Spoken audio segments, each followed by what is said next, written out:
김성수의 오늘, 이제는 정가 산책으로 함께합니다. 정치권 동향 생생하게 풀어드릴 분은요.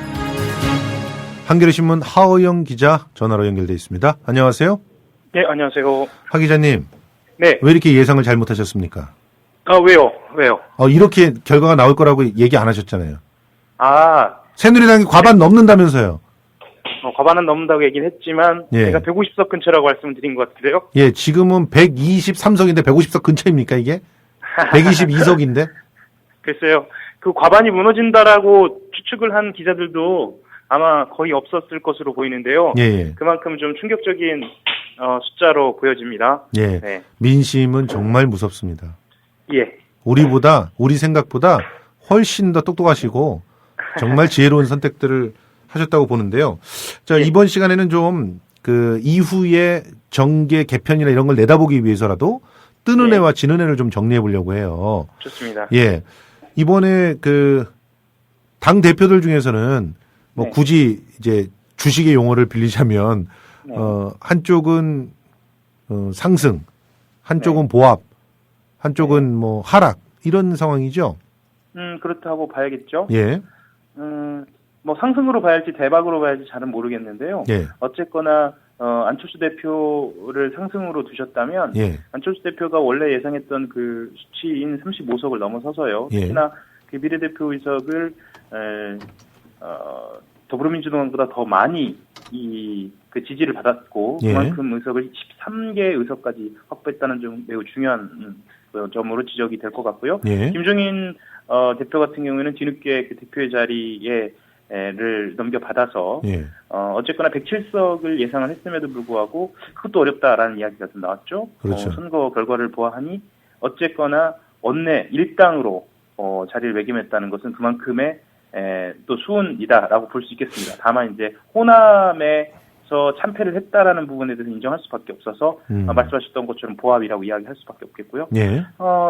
김무성 대표 같은 경우는 어쨌거나 오늘 아침에 자리에서 물러났다라고 이야기한 만큼 그리고 어제 갑자기 병원행을 했지요. 예. 그래서 이런 분위기를 미리 감지한 거 아니냐라는 이야기 좀 나왔습니다. 그렇습니다.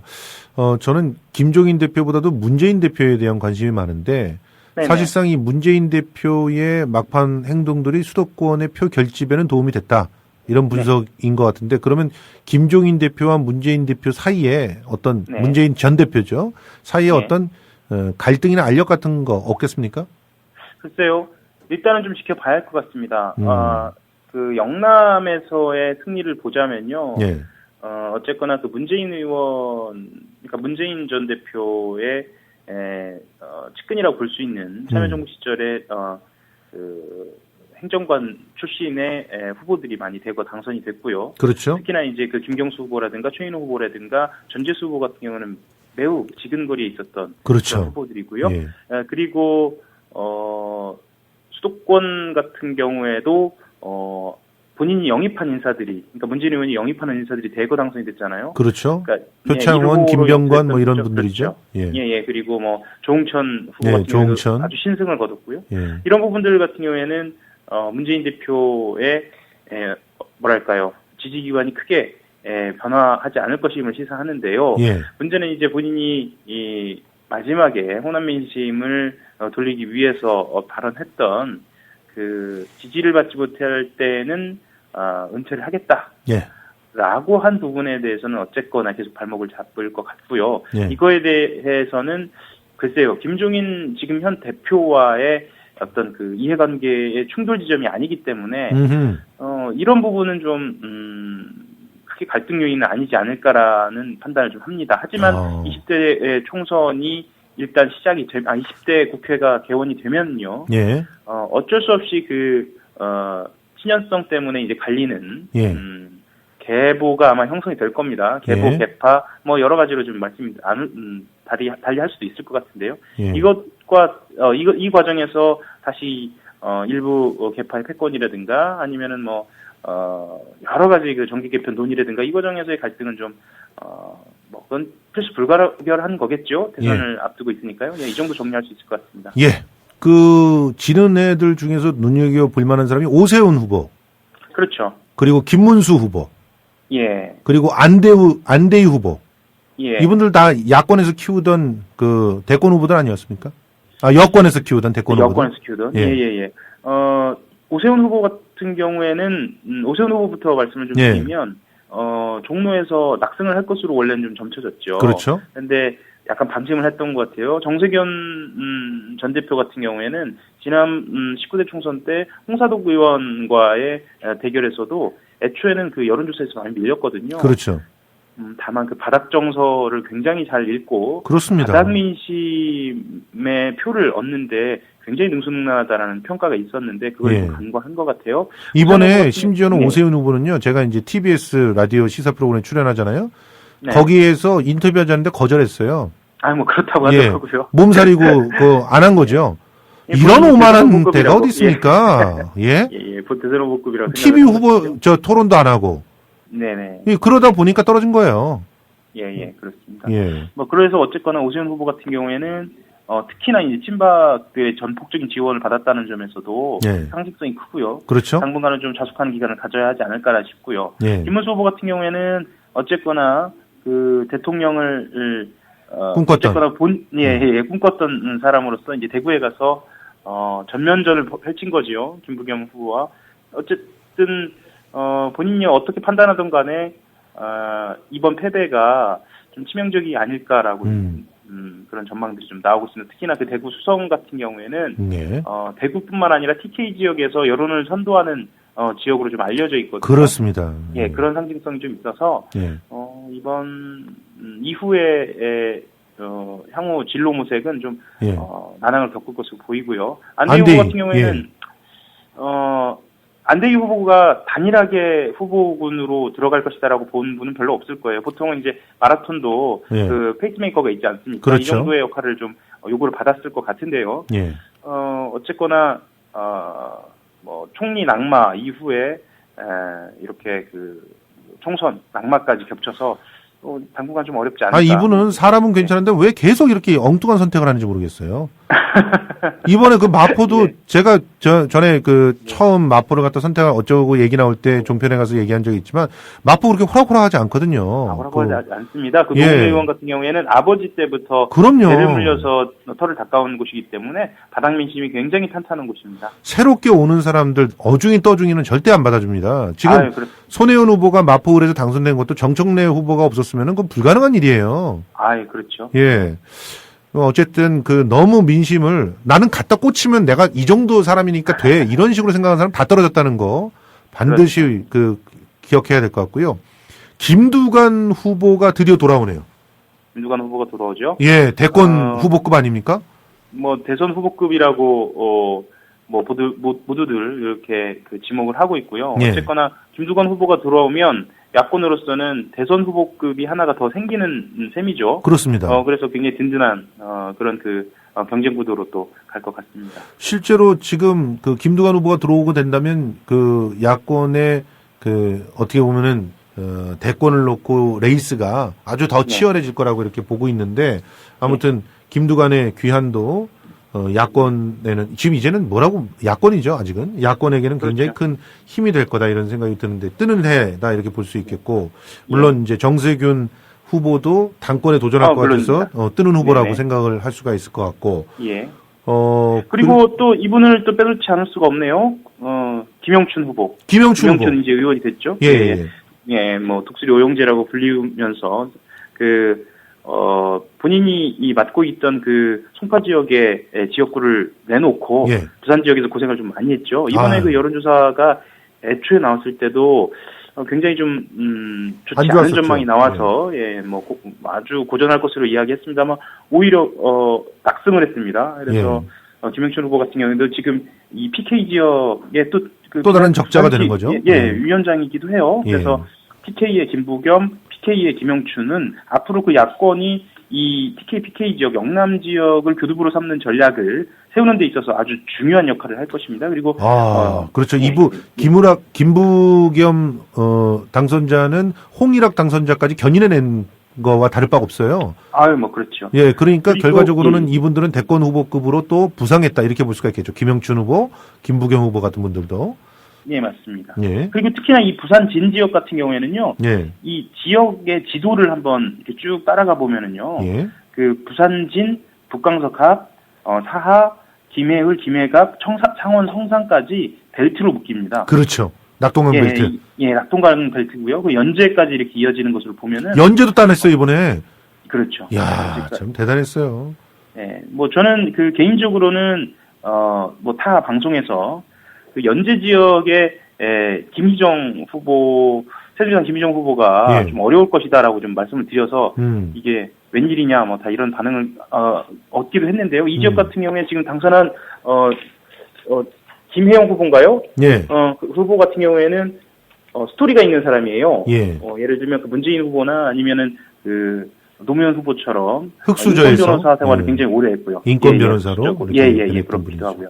뭐 그래서 아마 사람들의 마음을 좀 움직이는 것을 그렇게 보고 있습니다. 뭐 김을동 후보나 김희종 후보가 떨어진 거는 그동안의 막말들에 대한 보상이다 이렇게 생각이 되면서 그렇다고 봐야죠. 이인재 후보가 떨어진 것도 역시 그동안의 막말에 대한 보상이 아닐까 이런 생각이 듭니다. 제가 그분은 좀 꼭 설명을 좀 드려야 할 것 같은데요. 예. 이인재 후보가 떨어진 것은 이인재 후보가 떨어진 것만으로 그치지 않고요. 예. 이인재 후보를 꺾은 그 김종민 후보가 어떤 사람이냐를 좀 보면은요. 여기가 안희정 지사의 최측근이거든요. 맞습니다.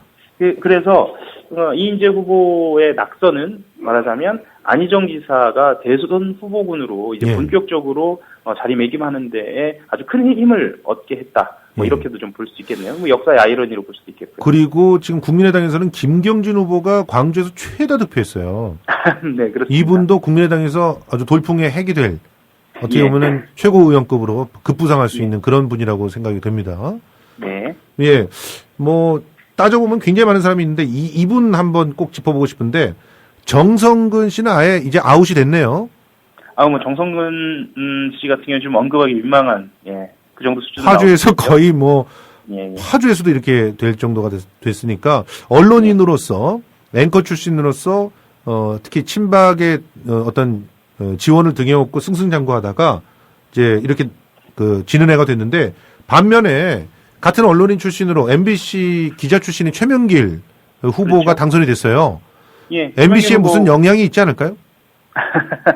원래 사장 네. 후보로까지 거론됐던 분이었거든요. 맞습니다.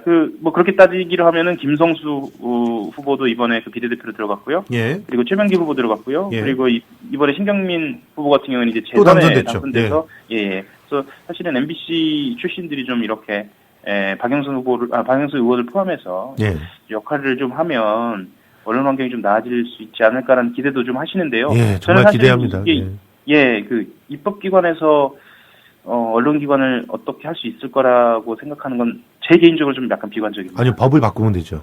예, 지금 현재 종편에게 특혜를 주고 있는 이런 법, 이런 거 좀 바꿔야 됩니다. 예. 아무튼, 이렇게 오늘 아주 정말 짧은 시간에 알차게 뜨는 애와 지는 애 잘 정리해 주셔서 고맙습니다. 네.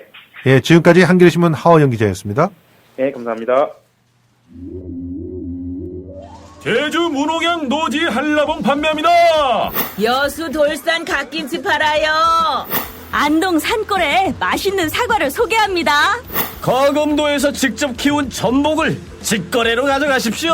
속리산 문장대 아래 청정지역에서 재배한 콩으로 만든 청국장 맛보세요. 거창 민들레 사과 어떠세요? 광천 특산품 광천김 끝내줍니다. 정직하고도 유익한 특산품 멀리서 찾지 마세요. 지금 국민TV 홈페이지 홍보마당 사업 홍보 게시판에 펼쳐 있습니다. 파실 분 사실 분 함께 어우러진 행복한 상생의 장 여러분을 초대합니다. 국민.tv 홍보마당 사업 홍보 게시판 지금 들러주세요.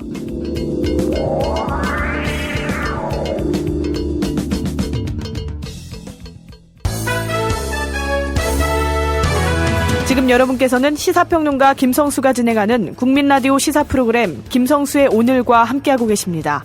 계속해서 오늘의 경제쟁점을 짚어봅니다. 한국경제TV 이인철 기자 전화 연결돼 있습니다. 안녕하세요. 예, 안녕하세요. 예, 국제통화기금 IMF가 우리나라 올해 성장률 전망치 대폭 낮췄죠. 그렇습니다. 이제 올해 우리나라 2% 성장 전망이 거의 굳어지고 있는 양상인데요. 이 국제통화기금 IMF마저 우리나라의 성장률 전망치 올해 2.7%로 낮췄습니다. 지난해 10월이었죠. 3.2%를 제시했던 것과 비교하면 무려 6개월 새 0.5%포인트나 하향 조정된 셈입니다. 그럼 왜 이렇게 많이 내렸느냐? 가장 큰 이유는 이제 중국 때문입니다.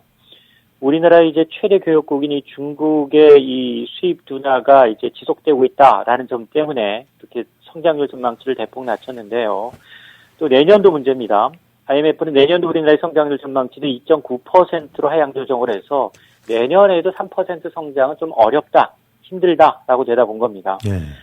물론 우리나라뿐만 아니라 이제 IMF가 올해 이 세계 경제 성장률 전망치를 대체적으로 다 낮췄습니다. 예. 지난 1월에 제시했던 3.4%에서 3.2%로 낮췄지만 그래도 우리나라는 3%를 넘기는 내년까지도 힘들다, 어렵다라는 겁니다. 예.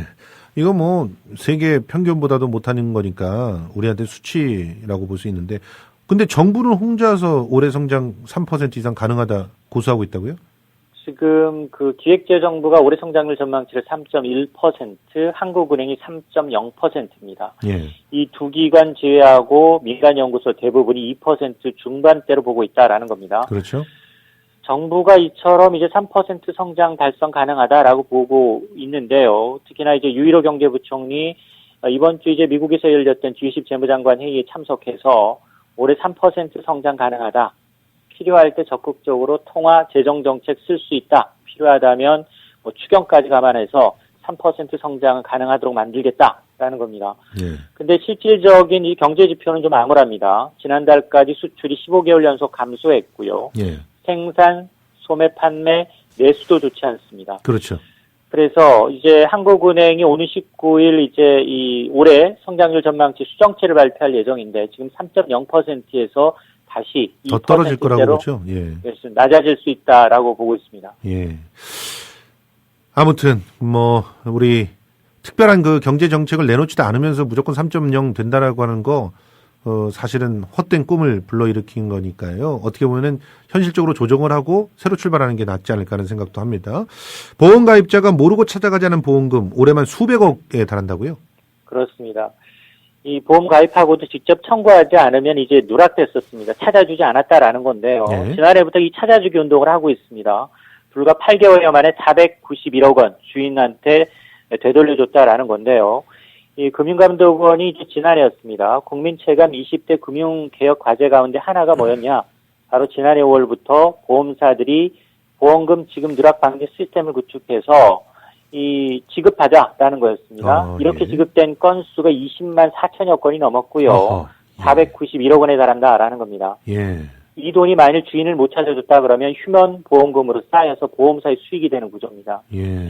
그래서 지난해부터 이제 자동차 보험사들 보험금 지급 누락 방지 시스템을 구축해서 이제 보험금 청구 누락 시 보험가입자에게 이를 안내해주고 그리고 이를 안내해준 것이 직접 수령한 금액이 이 정도다라고 하니까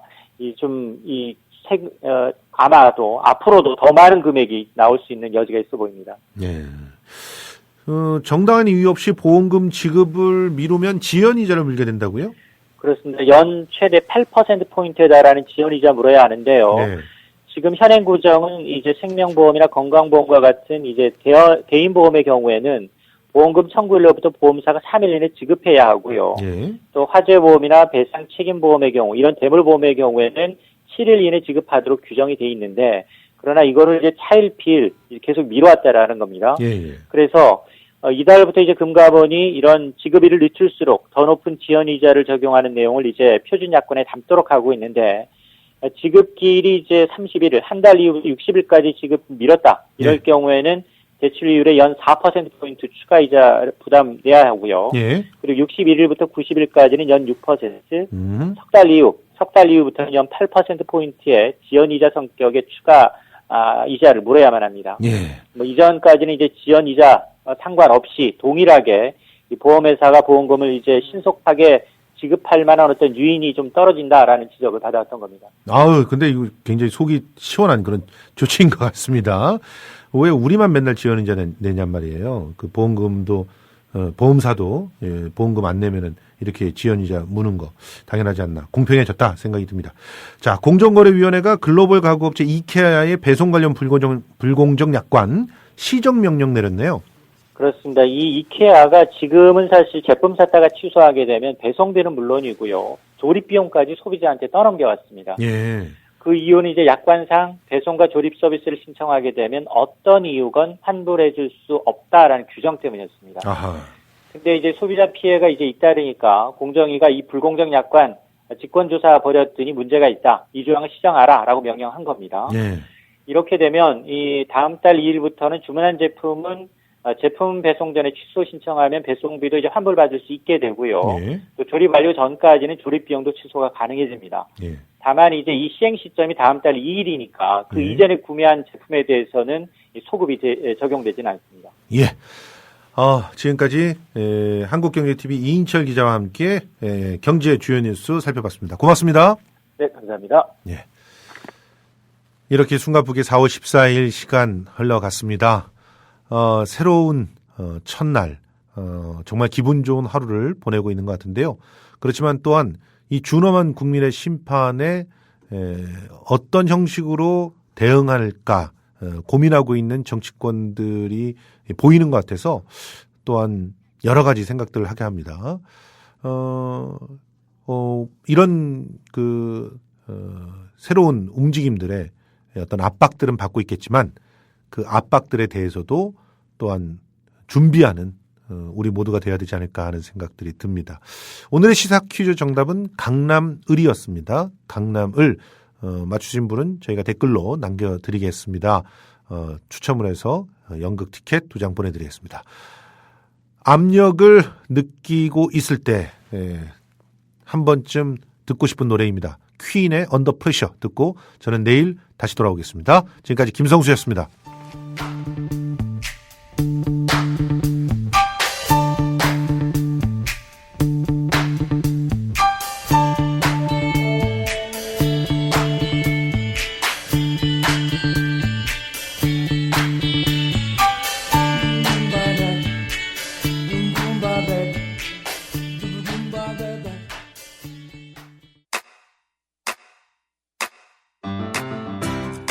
국민 라디오 지지하는 4가지 방법 아시나요? 다운로드하기, 별점 주기, 댓글 달기, 구독하기. 국민 라디오를 보다 많은 이들에게 전할 수 있는 가장 손쉬운 방법. 다운로드하기, 별점 주기, 댓글 달기, 구독하기. 잊지 마세요. 다운로드하기, 별점 주기, 댓글 달기, 구독하기.